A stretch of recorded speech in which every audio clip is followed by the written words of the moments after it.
How to write answers in the CS exam. In this video, I'll be telling you what are the best ways you can present your answers in the company secretary exams and how these techniques will help you to get extra 5 to 10 marks in the exam. The first thing you should realize is that whatever knowledge you have, that is the knowledge with which you can write in the exam, because on the day of the exam, when you are sitting inside the exam hall, you can't study something new. You can't go back home and study. With whatever knowledge you have, how do you use that knowledge to the best of your abilities by paper presentation techniques? How does your paper get the best presentation? How do you make sure that you are able to communicate whatever you know in the best possible manner so you get extra marks? And let me tell you, with the right paper presentation strategies, how much ever knowledge you have, you can get extra 5 to 10 marks. For example, if you have knowledge just to get 40 marks, you can get 45 to 50 marks with the right way of presentation and how you can write the answers in the way expected by ICSI. So in this video, I'll be telling you what are the best way to answer in law papers of CS exam, especially law papers, what should be in your mind, and please apply these strategies when you go to the exam and write your answers. But before that, you should understand one simple concept which many students get completely confused and they don't know the basics. So that is about what is this exam and what is this concept of writing the answers in the exam. See, in very simple words, the exam is a question, or the question paper is having different concepts where they're asking you, do you know this concept? Do you know this procedure? Do you know this law? Do you know the provision? Are you able to function as a company secretary? That is a simple question. So in the exam, what you should realize is that you are basically communicating your expert knowledge so that you are able to solve that particular question. So same way, tomorrow when you are a company secretary, the question paper will not be there. Nobody will give you question paper when you go to the company. But the questions will be asked by the directors, independent director, MD, CEO, CFO, government agencies, regulatory bodies like ROC, MCA, SEBI. These people are asking you questions, and you are a company secretary who has to use your knowledge and help the company comply with the different requirements. Make sure that you're a governance professional. The company should be governed properly. So when you get these questions, it is based on your knowledge how you're going to answer. Same way, question paper is also like that. What is the problem students do it? They just keep the question paper and answers very impersonal. But it is as good as explaining the concept to someone. So you just think each of the questions which is given to you is basically a question which tomorrow the director or regulatory authority, ROC, MCA, or CEO or CFO of company or shareholders will ask you, and how you are going to answer. So that is why the way you write the answer should be as though you are communicating the concept to someone. It can be in as simple words as possible. Of course, wherever required, you have to use the provisions and the section number, all of that. But in general, make it as simple as possible. It is as good as somebody is asking you and you are explaining to them. That is how your answer sheet also should be. Please keep this in mind, because exam is for you to prepare to be a company secretary. Don't think exam is different. Tomorrow my company secretary role is different. They're testing you. What is the exam? They're testing, is this student ready to handle this subject in a practical environment tomorrow? Is this student ready to advise the directors, the company, to deal with the regulatory authorities like ROC and SEBI and MCA and all the other regulatory authorities which you deal with the company? That is the way they're testing you. So now what we'll do is, let us dive directly into the paper. So where I'll be showing you what are the ways to write the answers, and also most importantly, how can you present in the best way. So let us dive into the paper and then we'll understand how to get extra 5 to 10 marks in the exam. Answers in CS exams have already given you the detailed introduction. Now, the most basic thing which you need to do, is attempt for 100 marks.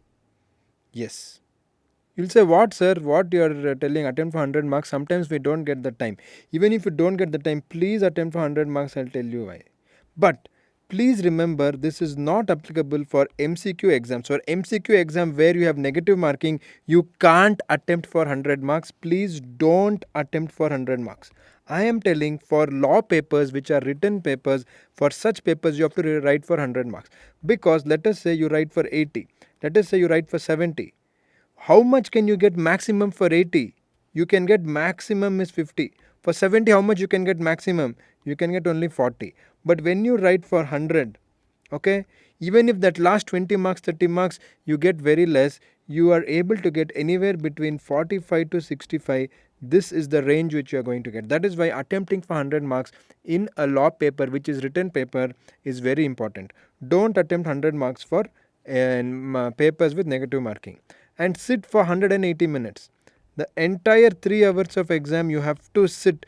This is most essential. No matter how difficult you feel the exam is, how easy you feel the exam is, whatever it is, sit for entire 180 minutes. Use the complete time which has been allotted to you by the ICSI for your exam. This is really going to get you extra 5 to 10 marks just by following these two simple things. And never lose the hope till the last minute. Now coming to some specific things. The most important thing is how to write answers in the CS law exams. Before we even come here, the basic thing is margin. So let us say this is your paper. If this is your paper, you have an imaginary margin on the right hand side, on the bottom, and on the left hand side. Obviously there is a margin, and on the top. Don't write in this margin. Write only inside this area. About 1 centimeter you leave this left, right, top and bottom. You just have to leave it, because if they fold the paper or when they're transporting, if you write some important word and that word is somewhere here and they're going to tear that by mistake, what will happen? Your most important word, suppose this is your paper, okay, and the most important word you wrote here, somewhere like this you have written, like this you have written, and while folding that word is getting little crumbled. What will happen? You will not get the marks. So please don't do that. Next important thing which you should know is, apart from knowing about the margins and also the basic concept of attending 100 marks and sitting for 180 minutes, is the concept relating to reading the question properly. 50% of your work is done if you read the question properly. In fact, I have made a video. I will also put it in the description below. Please ensure that you watch that video. In that video, it is actually 30 minutes video. At least watch 5 minutes. You will know how to read the question paper. When you read the question paper properly, half your job is done. There is a saying which says, a good lather is as good as half a shave. It is like that. So what kind of question is it? Are they asking you to comment? Are they asking a case law question? Are they asking you to explain some section or provision?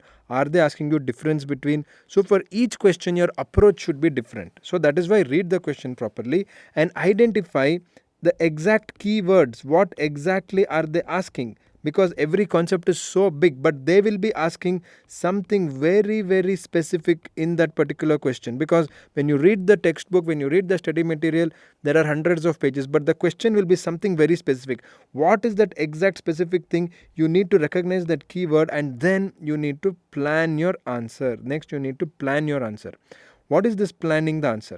When you plan the answer very quickly, see, planning the answer means it may take 20 to 30 seconds. That's all. You can't spend more than that time to plan the answer, because end of the day, please remember one thing. For every particular question, you are going to get about 4 to 6 minutes only. 4 to 6 minutes time you get to write the answer. That's all. See, usually the maximum question is 4 marks question, 5 marks question. This is the maximum in CS. Then you also have 3 mark, you do have 6 mark, or you do have 8 marks, but maximum is 4 mark and 5 mark. So for 4 marks or 5 marks question, you can spend only 4 to 6 minutes. Okay, of course, if there is a 8 marks question, then you may have to spend even 12 minutes for that. But this is the average. This is the average. You have to know around 4 to 6 minutes per question, because you will be having anywhere between 22 to 28 questions in any law paper, CS executive or CS professional. That is why you need to plan it properly. So 20 to 30 seconds you get to plan the answer. Which chapter is this question from? You try to recollect. What is the concept they're asking? What is the specific thing that they're asking? What exactly is being asked? That is only what is the specific thing they're asking. Are they asking the provision? Are they asking the example? Are they asking the drafting? Correct? Are they asking difference between? Are they asking what should be disclosed? What are the disclosure requirements?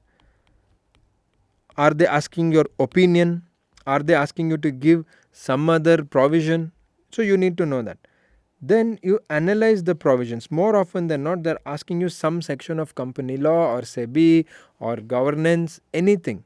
So you analyze the provision. When you analyze the provision, you have to clearly tell why that provision is there, what is the reason, then what is the requirements, what is the need according to the law, and why we should do it, and what are the forms to be filed if any.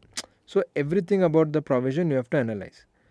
Then when you plan your answer, after that you have to also plan what is the section, case, any note, example or illustration. So along with writing what is the concept, what exactly they're asking, and analyzing the provisions, my suggestion is in every answer you have to quote either section or any case law, or you should write a note. You should write a note about it with your special observation and your analysis and interpretation, or you should write an example or an illustration. This is very, very crucial. You plan the answer in 20 to 30 seconds, then you start writing the answer. Don't simply read the question and start writing quickly. That is not right. Okay, then one more very basic thing which you have to understand is that after you have read the question paper properly and you have planned the answer properly, then you need to understand this basic concept. In every answer when you write, you have to write this answer to question number. See, if this is your paper, on the top answer to question number, or if it's in the side answer to question number, or at least answer ANS, answer for C, like that. In the margin it should come. Actually, as per ICSI standards and requirement, you should write answer to question number and then you should write that number properly, or you can write on the top, or you can write over here. For suppose you finish the answer over here for 1D, now 4C you can write here also, answer to 4C. You can underline it, then just start writing what is your answer. That is very, very crucial. Then suppose you have a question which is like usually 5 mark or 6 mark or even 4 mark if you are writing, and if it is going to the next page, on the top of the page you have to write continued answer to question number whatever, 5B whatever. This is very, very crucial. Now that you understood this, you have to make answer to question number properly. The next point I want to tell you is about, this is, you know it very well, but people don't practice it. Your best answer should be the first answer. So write the first thing, whatever you know best. So how will you analyze that? Best answer means when you read the question, you know what is the provision, what is the explanation you should write, what is your opinion, what is the interpretation. As soon as you read the question, you feel, yes, I know. If that is your feeling, that is very good. Then you can definitely go ahead. So make sure that you write the best answer, and if you're writing in paragraph also, leave a space here, then write it, then leave one line, then go to the next. So it should look good. It should definitely look good. Even if your handwriting is bad, it's okay, but the answer should look good. So make sure you have enough spaces. You leave enough spaces as and when required, even if you write the paragraph answer, and then in the end if there is an example, write it, things like that. Then when you are answering, make sure that you write some sort of headings. If you want to write anything, you can write headings.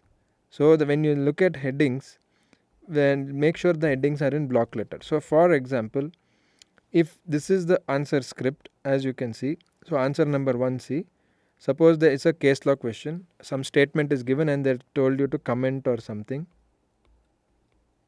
So you can say, yes, the statement is true, we can justify it by the following. So you wrote this, so you will get 1 mark for this. You wrote the statement is true or false, yes or no, and you commented. Then when I say headings, when I come to the concept of headings, it is after you decide to write the best answer, you have to understand that like whatever is the provision, write that provision heading like this, then explain that. Then whatever is your reason, explain that. Or if it is some subheading or some important points, you write in block letter. So if you see that, then write it over here. Just you see this, it looks more presentable, it looks good. When it looks good, definitely the person will try to give you extra 1 mark or half mark. It is definitely going to work. Or whatever you feel is important concepts or the main points, if this is your answer, you write that concept in capital or block letter like this, then you go on explaining. Same way the next main point and you go on explaining. This is a very good way to present. You have to consider this. Definitely it is going to help you when you write the answers. Next is about law papers. So in law papers you have lot of case law questions. So in a case law question they'll give an imaginary case. There was so and so limited, then they did this, they did not give the dividend, etc. They'll give one story. Then they will say, please give your analysis, elucidate or comment or advise. They'll give like this question, case law question. So they'll give one long story, then they'll say give analysis or advice. So there, first thing, most important thing you have to understand, please listen carefully. You should know which provision is it, which section. Even if you don't remember the section number, it's okay. But you should know which is the section and what is the concept which you have studied. Then, if you know any case law precedent, for example, Solomon versus Solomon, Lee versus Lee air farming, these are the Foss versus Herbottle, these are the major cases. So, if you know the case, very good. And if there is any case, good. If you don't know, don't worry. Write the case. Then explain that law in detail. Even if it's a case law question, they're trying to test your analysis of the law, the section, the provision. So explain that law in detail, give your reasons, give your justification. Then the most important thing is connect the answer to the question. That means whatever they've asked, so you need to connect that to the question, otherwise there's no point. Then you have to advise them, because this is an application of mind question. You have to advise them. So for example, something like this. Once you write everything, you will say, now based on the above analysis, XYZ Limited has to pay dividend to the company and the shareholders which are part of the annual return. The date on the register of members is so and so. That is why the liability of the company is mandatory. They have to pay the dividend. Suppose there is a question relating to dividend payment. So this is the analysis, this is the application of mind which they are expecting from you. So any case law question, don't blindly write what is the section. Write the section, understand it, bring out the reasons, justification, bring out the meaning. Then you connect the answer to the question by like this, for example. So if the question says XYZ Limited, in your answer also you write XYZ Limited has to do this or does not have to do this, whatever is your answer. That is where you are advising as a company secretary. You are getting ready to advise in the real world. That is what they are expecting. So you have to write the answer like that. Then this is something you know very well, but just to give you example, answer in points. Make sure everything is in points 1, 2, 3. We need to examine the section 123 of Companies Act. Let us understand in detail. Suppose you start the answer. Suppose the question is relating to dividend, for example. I'm just telling you. So let us understand in detail. Then you write in points. Make sure you write full sentences, not just phrases. Make sure you write full sentences, simple sentences, short sentences, simple and short. The sentence should be simple and short. So 1, 2, 3, 4, whatever, write your entire point. Suppose 7 points are there. Then in the end you write a note and you add some extra points. Add something extra. Something where you are giving some kind of analysis or something which we have to keep in mind, or some form which has to be filed. Okay, or dividend means some extra point, something like IEPF. If the dividend is not collected within so and so time, it will go to IEPF account. Some extra note you are giving, correct? Or you can also write in conclusion, and write your conclusion in one sentence. Just one sentence you write your conclusion in conclusion. So you are summing up the entire concept in one line in conclusion. So the person correcting is very, very impressed when you write in points and then you conclude. You can use the word like this, note or in conclusion, summary, whatever is it. Okay. This is very, very crucial for you to understand. Then once you know this, we go to examples. So when you say examples, how and when we should use examples? This is a question. How to use example, for which question we should use examples. It may be 4 marks or 6 marks or 5 marks question. Okay. Suppose for 5 marks they are expecting so much, they are expecting this much which you have to write in the exam. But let us say you have knowledge of only 40%. You don't know 60%. Okay. It is a 5 marks question, you have knowledge of only 40%. You don't have enough number of points and you can't write story. In CS exam you can't write story, they are going to cut the marks. Correct? So that time when you know 40% but you feel there is more marks but I don't have enough points. If you feel like that, that is when you can use the examples. So please remember one thing. When you don't know enough points for 5 marks, for 4 marks, for 6 marks, that time you can use examples. It is not a story. Please remember, examples are facts. Examples are real situations which you are giving. End of the day, example is used to bring out the meaning. To bring out the meaning of the concept. For example, if they ask you about what is section 96 AGM, you will write section 96 AGM you should hold within 9 months of the first closing of the financial year. Then you should have gap between 2 AGM should not be more than 15 months. You will write all of that provisions. Every year you should have an AGM, okay. But then you also write an example.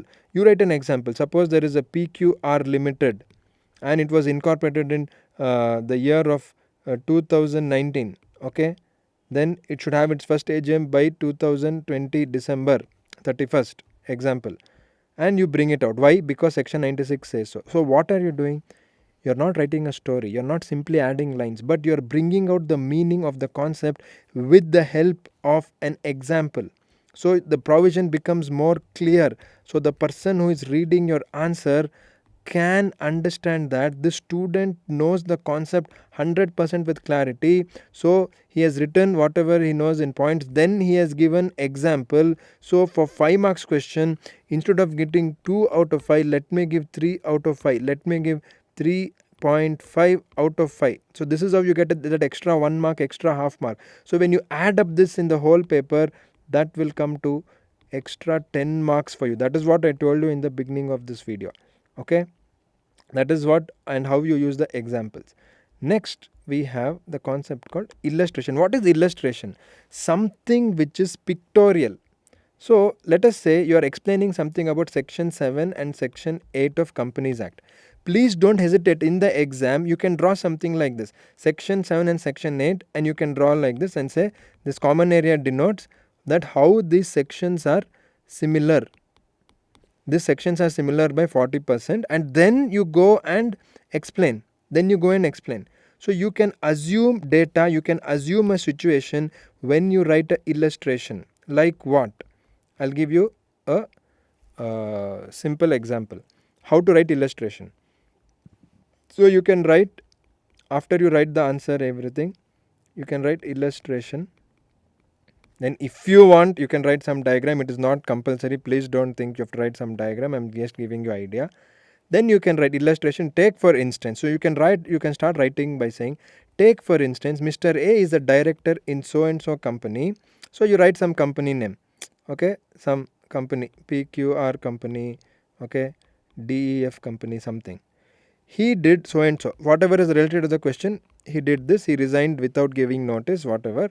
Now he will be liable because he had signed the so and so papers, whatever, as per section 166, duties of director, for example.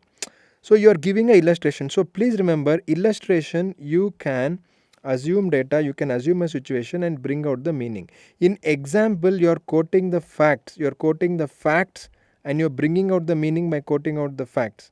Okay, but in illustration you are either giving some kind of diagram or data, and then you are assuming some information and you are bringing out the meaning of the concept. End of the day, you are bringing out the meaning of the concept.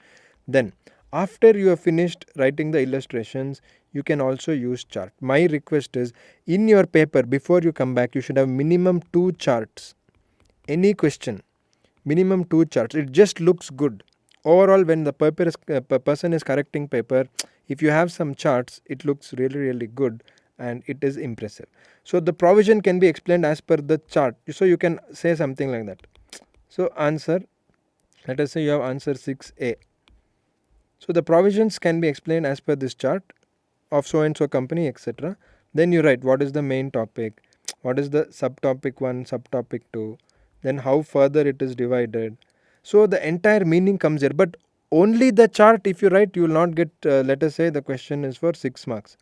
You write only this chart and the chart is beautiful, chart is every point, still you don't get full marks. After the chart, you need to explain. You can explain in point, you can explain in paragraph, that is your wish. But after the chart, you have to explain. That way the complete meaning comes out. End of the day, you're explaining the concept, you're telling you have the knowledge. So that is why that should come out. You can also write a chart like this. See, so what is the main topic, then the topic 1, 2, how it is subdivided. So entire gist is coming here. So entire summary of that concept is coming. Correct? Are you getting the point? I'm sure you are. Then you can explain later. So this is important about the charts. Make sure you do it. Then what I wanted to tell you is about, please use your logical thinking and common sense. Sometimes you read the question, you will feel you don't know anything. There will be questions which you don't know anything. You read the question, there is 5 marks, you will think, oh God, I don't know anything, I am going to get 0 out of 5. You read a question, it is 8 marks, you will feel I don't know anything, I'll get 0 out of 8. But I am telling you, please use your logic, please use your common sense, please make sure that you connect the concepts, you connect the dots. There are different dots, you have knowledge of this, and this as you have studied. So you have to connect those dots, you have to connect those dots and see how it is connected. That way you will get the answer. You might not get the full answer, but when you connect the concepts, you will get something because you are using your logic and common sense. You have studied a full subject. Please remember, 100% you have studied a full subject for so many months. You will know something. Please believe in yourself. Connect the dots and write something. Don't you think it is better? Don't you think it is better to get some marks? Please realize you will have enough knowledge. You can score at least 1 out of 5, at least 2 out of 5. Even when you don't know anything, you don't have to score 0 out of 5. So connect the dots, use your logic, use your common sense. Don't write stories, but use your basic logic and then answer. It is better to get at least 1 mark out of 5. So like that, 2-3 questions you get extra 2 or extra 3 marks. And the presentation, everything together, that is how you get extra 10 marks. So this extra 10 marks is what I'm going to tell you is definitely possible. So whenever you answer, whatever you answer, please remember, you need to think like a professional. Think like a professional.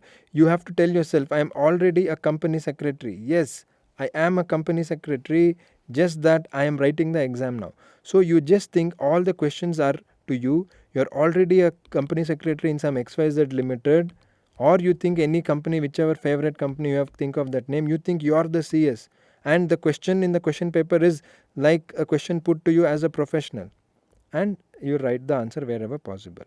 And next important thing is, you can have 2 color pens, blue or black, they say, but what I am telling is, because ICSI is allowing blue or black, you can use blue and black. So you can do something like this. So suppose there is some heading, the heading you write in black, then the explanation you write in blue. Okay, not for every answer you might not get time, but at least for first few sheets it should look nice, no? First impression you give good one. Or you write the first line you write in blue, then you write the answer in black. Or you're writing the answer, but here you want to highlight some key word. Okay, you want to highlight the key word, then you want to say that is the word which gives out the complete meaning. So suppose you want to say the number of days, so that you can write like this in capital letters. So some important words you can do like that. It is perfectly fine. Blue and black pen is allowed as per ICSI, don't worry. Then the most important thing I wanted to tell you is, please have a systems approach, think practically. As I already told you, you will be a company secretary tomorrow. Start thinking like a CS in your exam, as I already told you. So when you start thinking like a CS, your answers will be more practical. See, some question papers, when I corrected, when we do the mock exam and all, and I correct the papers, when I read the question paper, what I just feel that this student has completely by hearted. This student is completely by hearted. This student has very good memory. He remembers. The student just remembers everything. But the student cannot apply his mind. The student cannot apply his mind in a real company. This is the feeling I get. So when they read your paper, they should feel the student is writing in a practical manner as though he is already a company secretary and he is writing the answers. That is how your answer should be, whether you are executive or professional. It doesn't matter. So please remember, you are talking to the examiner. This is the very important concept you should know. You are talking to the examiner. Yes. Write simple sentences. Please write simple sentences. It's as good as talking to examiner and the question is asked and you are explaining to him. Think like that. You are explaining a concept to some person. Don't think you're writing answer and you have to get marks. End of the day, what is exam? What is exam? You are communicating to a human being. You are communicating some concept to some human being. Correct? You are writing and they have to give you marks. So make it as personal as possible, as though you are talking to a friend. If your friend asks you some question, how will you explain to your friend? How will you explain to your friend? You will explain in a very simple sentences, correct? In a very soft manner, and you will try to bring out the examples, illustrations, notes. You will tell same way examiner is like that. So please understand that. So please be cool and calm. It is just an exam. Apply all these techniques. Definitely you will do well. In the end, what I want to tell you is, in the description I have given a solved paper which we did the videos few years ago, but it is relevant even today. So check the videos in the description where actually I have solved one company law paper of CS executive. That is for CS executive or CS professional. How to write the answer, if you watch that video you will get a very clear analysis, because it is a solved paper, ICSI paper. I have solved it. So please do watch that video also in the description. Now we have completed the entire strategy.